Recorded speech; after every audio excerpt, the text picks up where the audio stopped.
They say love is blind, but they never warn you what happens when the thing you can't see is staring you in the face with hungry eyes. Love makes you trust. Love makes you overlook the little things. Love makes you sleep beside danger with your guard all the way down. And sometimes, that blindness can kill you. Tonight's story is about the kind of love that rots in the dark, the kind that hides claws behind a smile.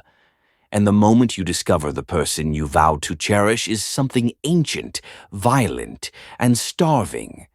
Before we walk into that cold truth, like the video, subscribe, and hit the bell. Your clicks are what keep this channel breathing and what bring these nightmares back from the woods. Now settle in, turn the lights off, and listen closely, because love may be blind, but a werewolf never is. This is the night I learned my wife was a werewolf.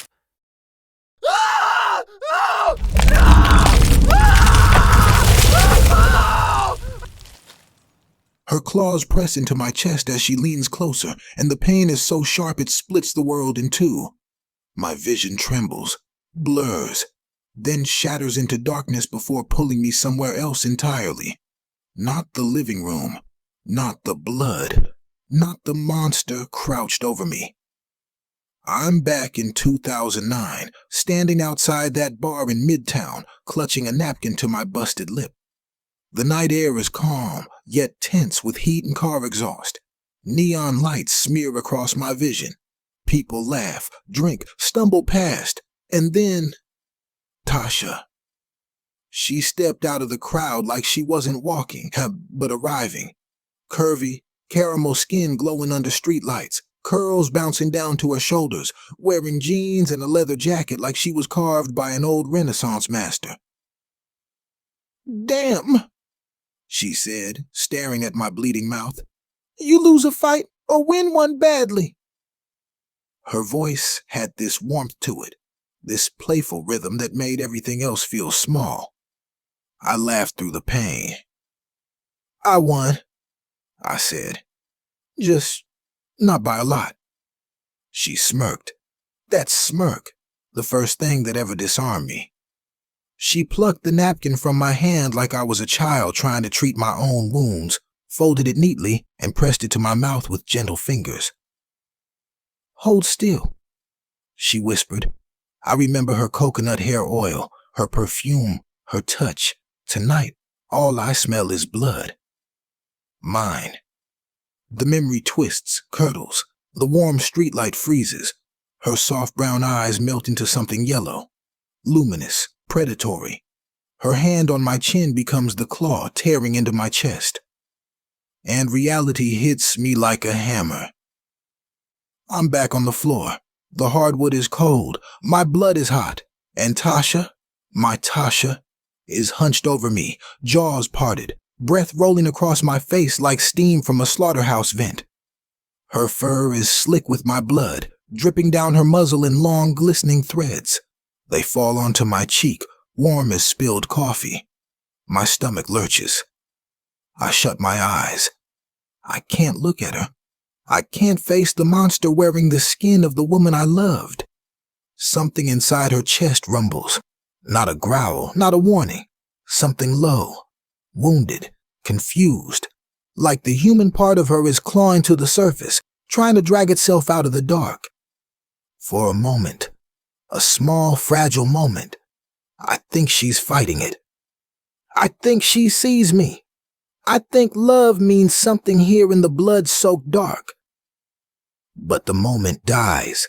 Her jaw stretches wider. Teeth gleam like wet ivory. Her claws slide against the floorboards, digging deep, curling for the kill.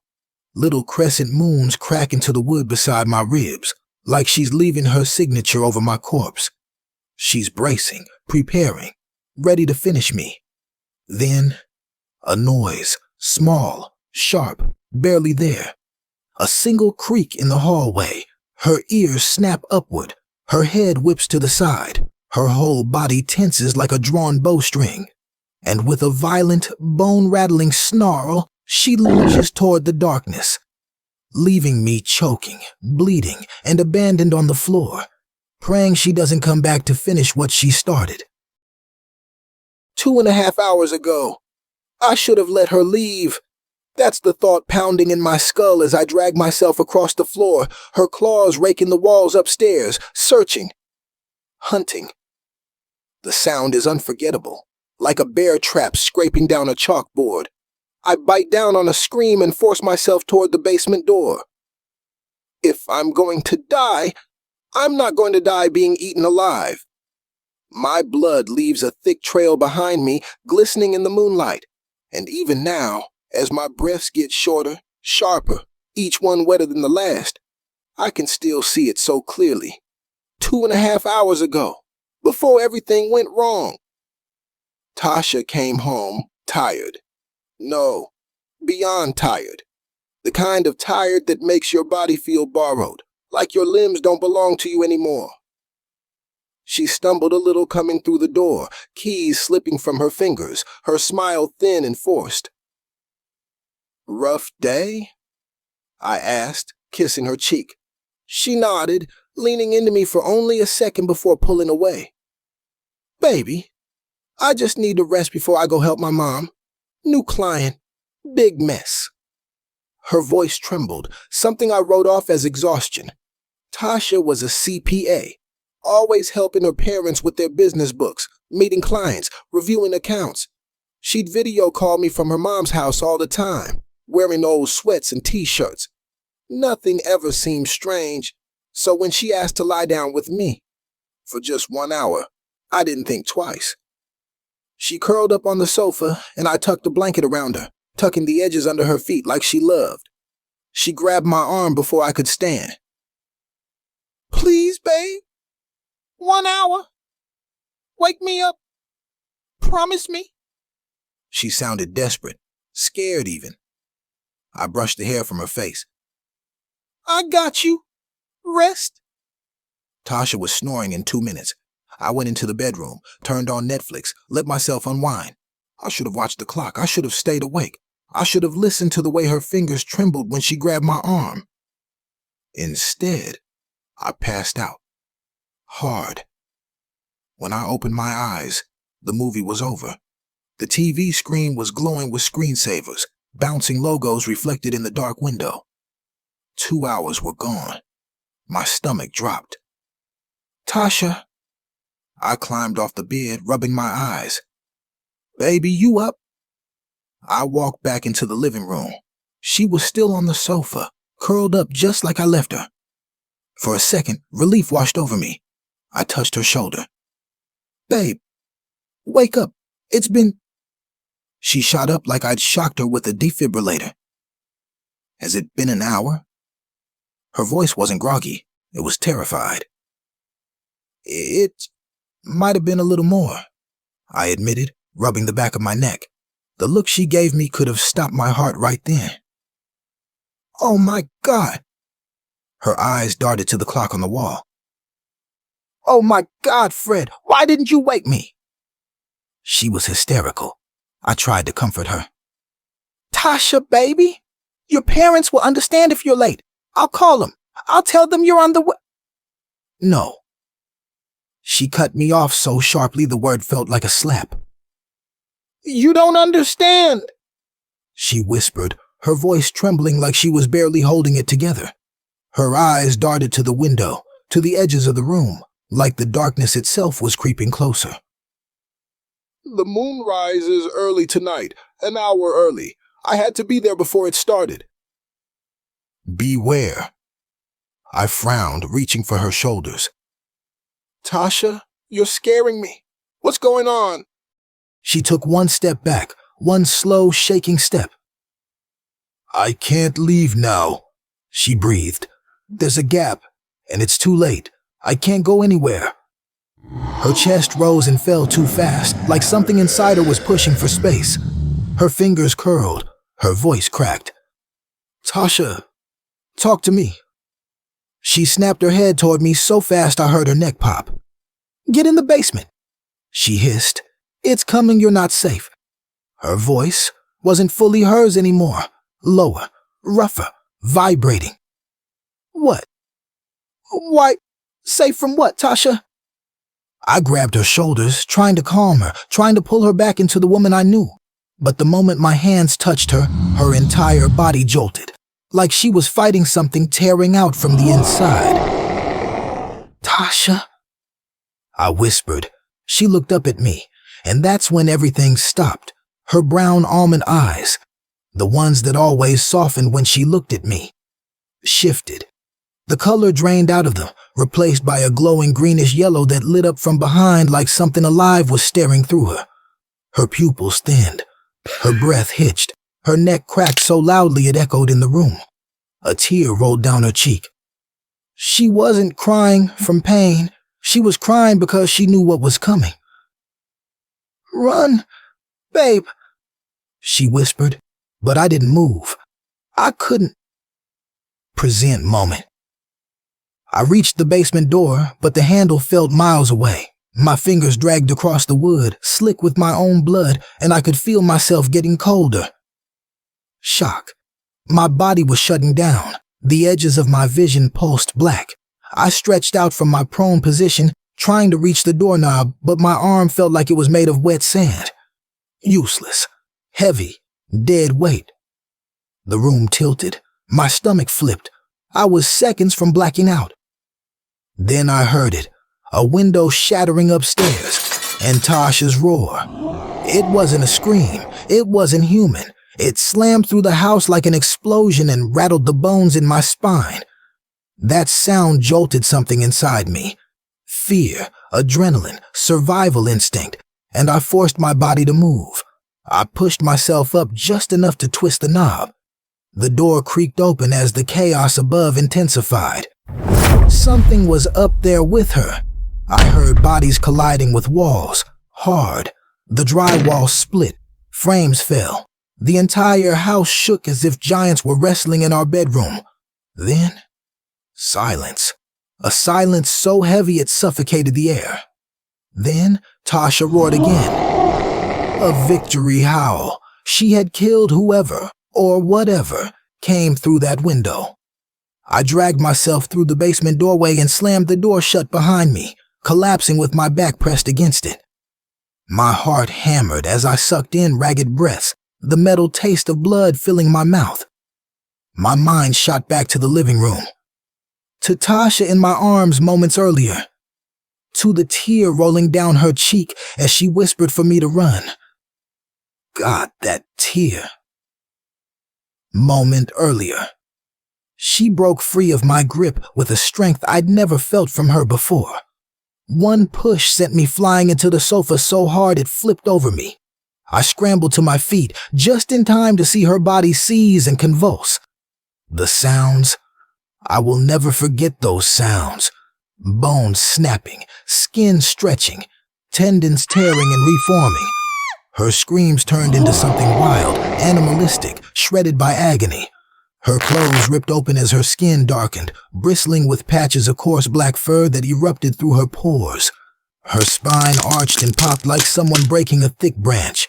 Her legs bent backward, reshaping into something predatory, the socks shredding as clawed, padded feet burst free.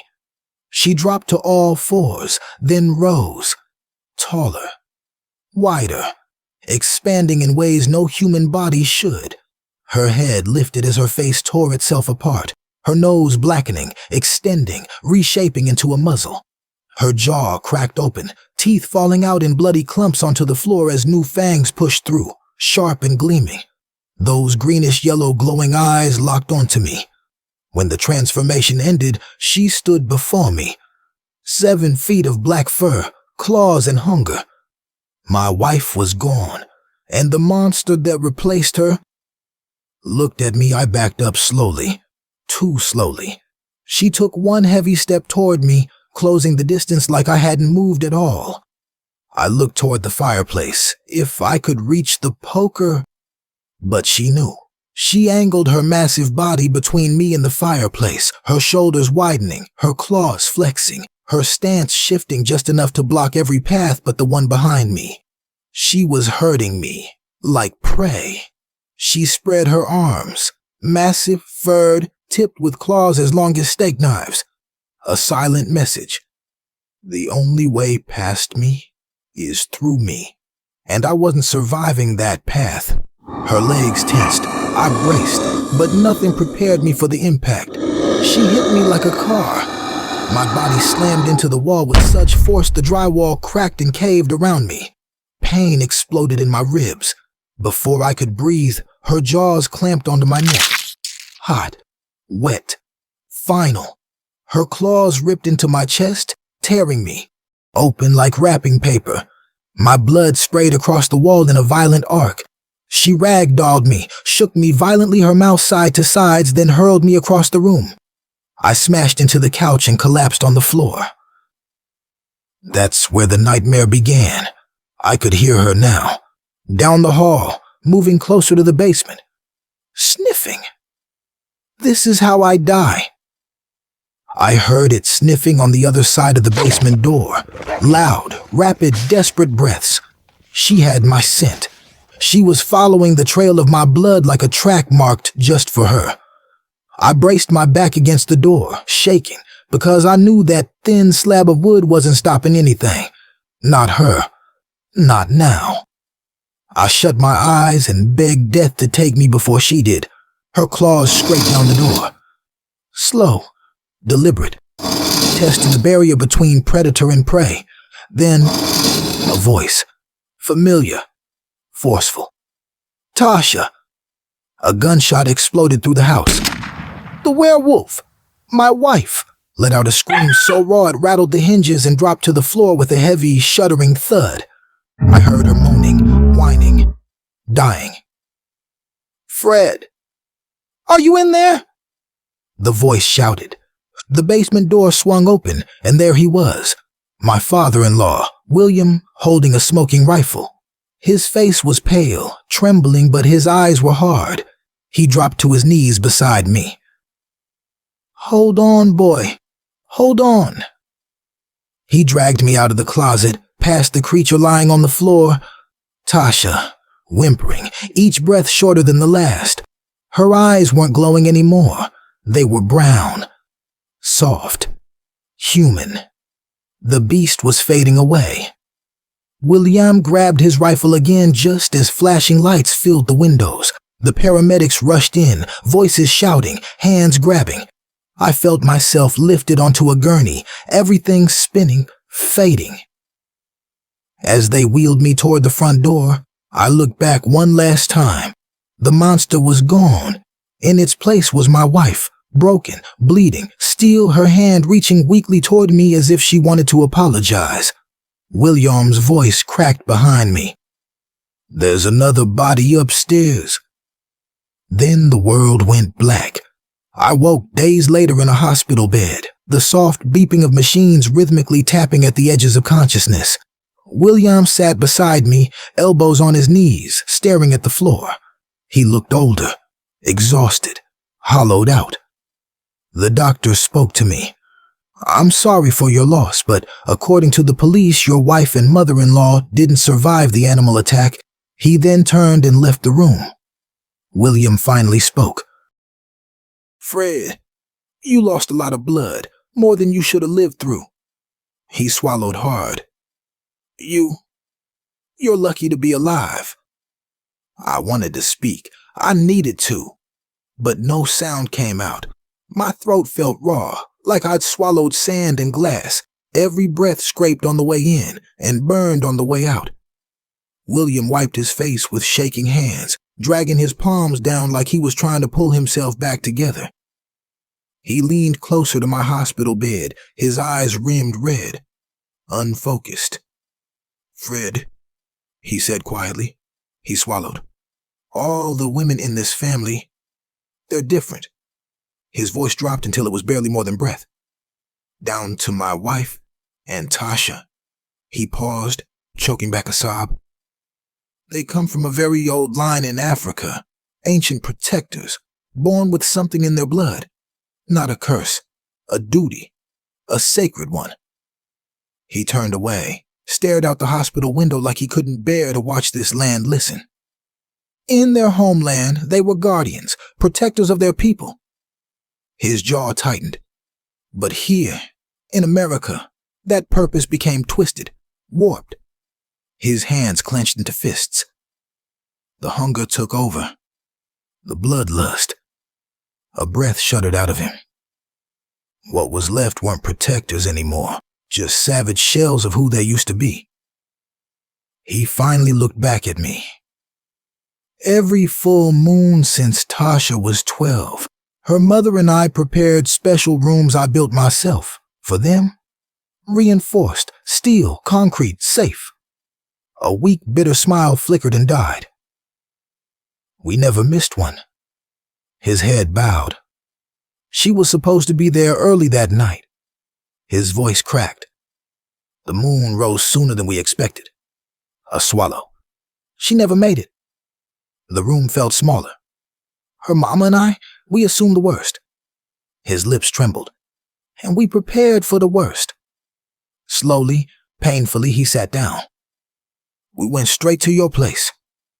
He looked at me now, really looked at me. That noise upstairs? A beat. That was Tasha fighting her mother. Tears slid free down his face. When the moon hits, they get stronger, wilder, more feral. His voice dropped to a whisper. I kissed my wife goodbye that night. A long breath. Because we both knew. Tasha was too strong. William stood then, but it looked like something was pulling him down instead, his shoulders rounded under a weight no man should ever carry. Fred, he said softly, I am so sorry for your loss, son. Truly. His voice broke apart on the word son. But I have to go. Make arrangements. He couldn't bring himself to say it all at once. To bury my wife. A pause. And my daughter. His eyes met mine one last time. Your wife. Silence filled the room. I hope, he began, then stopped. I hope you can find it in your heart to forgive us for not telling you. A defeated sigh. We thought you weren't ready. He glanced toward the door. The funeral is in 3 days. Then gently, almost apologetically, you won't be out of here for another 2 weeks. He nodded once. I'll understand if you don't stay in touch. And then he left. The door closed softly behind him. The room was quiet again. He left me alone, and the only thing louder than the machines was the memory of Tasha's whisper. Run, babe. I still have nightmares of that night. I still see her smiling at me and looking at me with those brown almond eyes as she daps my lip with that cloth like I missed my mouth again. Her brown, almond-shaped eyes are warm, steady, full of a kind of love I didn't understand until it was gone. Then the dream shifts. I'm standing at the altar. She's walking toward me, slow and graceful, wrapped in that white gown. My hands are trembling the way they did back then. I remember thinking I didn't deserve her, that someone was going to figure that out eventually and take her away from me. She smiles when our eyes meet, and that's when it breaks. The white fades to black. The smile stretches too wide. Her hands become claws. Her mouth fills with fangs. Black fur pours out of her skin like smoke. I wake up screaming more nights than not. I can't sleep without drinking half a bottle of liquor. I visit her grave. I cry. I scream, and lately, I laugh because I wish she was just cheating on me instead of being a monster, because betrayal would have hurt. But this never lets me go. My wife was a werewolf, and I survived her.